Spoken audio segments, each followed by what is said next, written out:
Before we begin, a warning.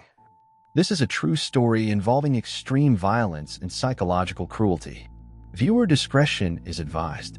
Before we dive into this chilling case, take a moment to subscribe to the channel and turn on notifications. Every subscriber helps us continue sharing the most shocking true crime stories, exploring the minds of those who commit them, and remembering the victims whose lives were stolen. Now prepare yourself. What you're about to watch is not just a story of murder. It's a study of intentional cruelty, human evil, and the consequences that follow. Now let's dive in. January 7, 2007. Knoxville, Tennessee. Early Sunday morning, the city is quiet and cold. For most people, it's just another winter weekend. But behind Chipman Street, a railroad worker makes a discovery that will haunt Knoxville forever. A body burned beyond recognition, wrapped in a comforter. Hands bound behind the back with shoelaces. Gasoline in there. This was not panic. This was deliberate. The victim is later identified as Christopher Newsom, 23 years old. He had been sexually assaulted, shot 3 times, and set on fire while still alive. But this wasn't the full crime. It was only the beginning. 3 miles away, inside a small rental house on Chipman Street, another victim was still alive. Her name was Channon Christian. While Chris's body burned near the tracks, Channon was being held captive, beaten, raped, and slowly suffocating in darkness. To understand how something this horrific happens, we have to understand the mindset behind it. Crimes like this don't start with murder. They start with dehumanization. The killers didn't see a couple. They didn't see futures, families, or love. In their minds, Chris and Channon were objects. Targets. Something to control and destroy. 12 hours earlier, Chris and Channon were just another young couple in love. Dinner, a movie, a friend's party. Ordinary plans made by people who believed they were safe. But that night, 5 individuals were driving through Knoxville with a different purpose. They weren't desperate. They weren't reacting. They were hunting. Predatory offenders don't always choose victims in advance. They wait for opportunity. Someone distracted. Someone trusting. When the moment appears, the decision is instant. Less than 5 minutes. Security cameras later capture the final moments of Chris and Shannon's freedom. Standing in a parking lot, laughing, embracing, unaware they were being watched. To the predators circling nearby, this wasn't love. It was opportunity. Guns were drawn. Commands were given. Hands were tied. Control was established immediately. This is the moment offenders crave. Power. Once victims are restrained, the killers feel invincible. The 3-mile drive to Chipman Street wasn't just a ride. It was a psychological crossing point. Victims taken to a secondary location rarely survive. The house waiting for them wasn't a surprise. It was prepared. At 12:33 a.m., Shannon's phone rang. Somehow under threat, she called her parents. Her voice was calm, controlled. "I'll be home between 2 and 3. A lie forced upon her to buy time. A delay tactic. The last time her parents would ever hear her voice. By sunrise, one victim was already dead. The other was still fighting to survive. And the killers believed they were untouchable. They were wrong. But proving that would take 12 years, 8 trials, and unimaginable suffering. In the next chapter, we step away from the crime and into the lives of the 2 people the killers tried to erase. Because before they were victims, Chris Newsom and Channon Christian were real people. Before they became headlines, before their names were spoken in courtrooms, Channon Christian and Christopher Newsom were simply living their lives. This chapter matters because predators rely on one thing above all else: forgetting who their victims were. Channon Gail Christian was born April 29, 1985. When her family moved to Knoxville, Tennessee, she quickly became the kind of person people remembered. Friends describe her as warm, magnetic, and genuinely kind. She didn't just walk into a room, she changed it. Teachers noticed it. Classmates felt it. Channon had the rare ability to make people feel seen. But kindness wasn't her only strength. She was focused, driven. By January 2007, she was weeks away from graduating from the University of Tennessee with a degree in sociology. She didn't choose that path because it was easy. She chose it because she wanted to help people who were overlooked, ignored, or struggling. She believed systems could be better. She believed people deserved dignity. Her parents, Gary and Dina Christian, watched their daughter grow into someone they deeply admired. Channon played golf, excelled academically, and still made time for others. She was reliable. If she said she'd be home, she would be.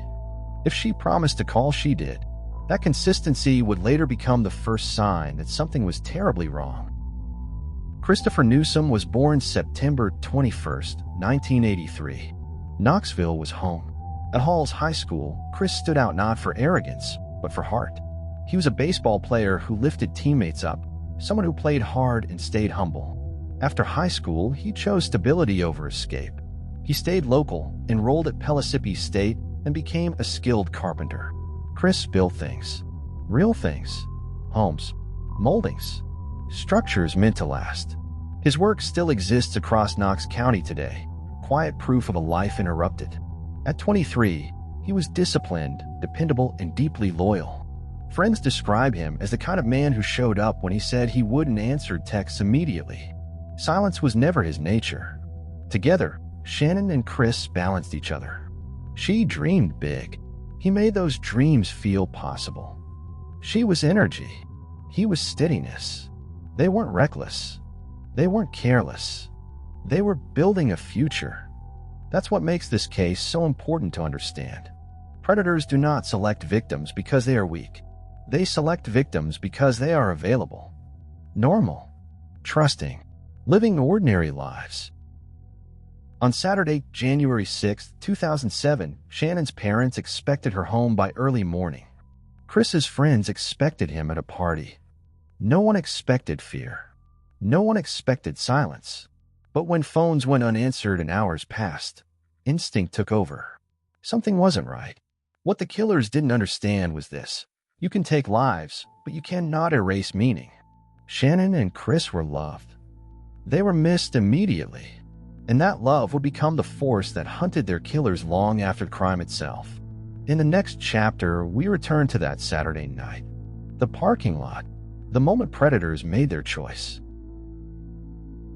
Saturday, January 6, 2007, started like any other night for Channon and Chris.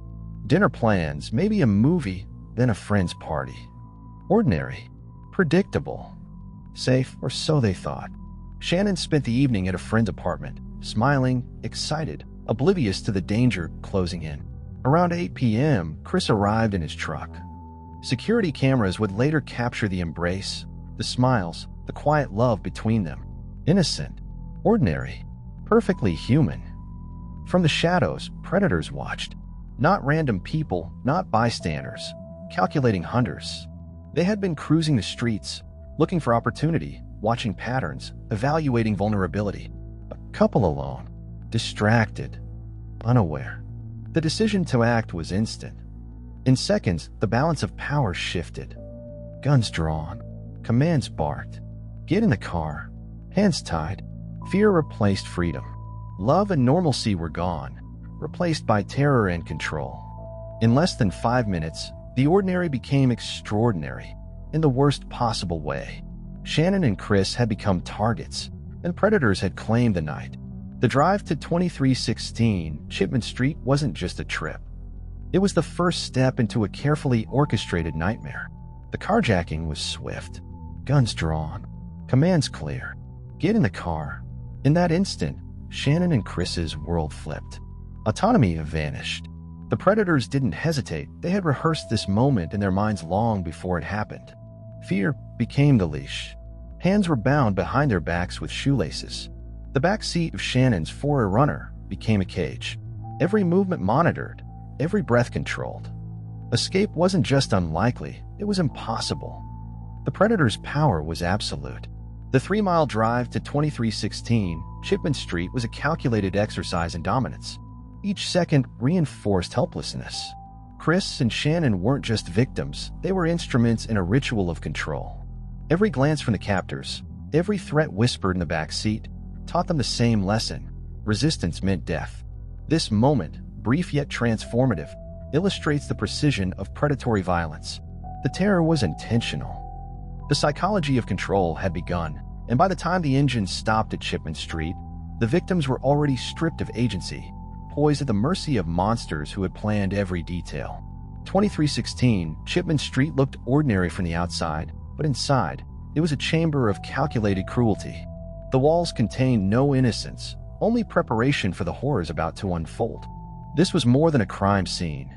It was a stage built for human suffering. The men who gathered here were seasoned predators. Letalvis Davidson had just been released from prison, yet returned to planning violence. Letalvis Cobbins, George Thomas, and Eric Boyd were equally experienced, their histories littered with robbery and assault. Alone, each was dangerous. Together, they were a force amplified, a pack of predators feeding off shared depravity. Vanessa Coleman, barely 18, completed the group. Her youth did not soften her role. It magnified the unpredictability.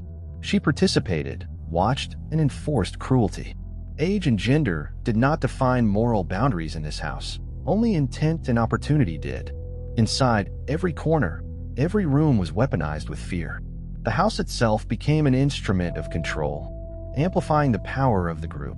This was a calculated ecosystem of evil. In this environment, Channon and Chris were not simply victims. They were prey, observed, manipulated, and systematically stripped of hope the moment they entered. Christopher Newsom's ordeal was not chaos. It was calculated control. The moment he was separated from Channon, the predators began their methodical domination. Hands bound behind his back, a sock forced into his mouth, a sweatshirt tied over his head. Every restriction designed to remove agency, instill fear, and assert absolute power. Inside that house, sexual assault became another weapon, a tool to humiliate and dehumanize. Every act wasn't impulsive, it was intentional. Each injury a message. Resistance was futile.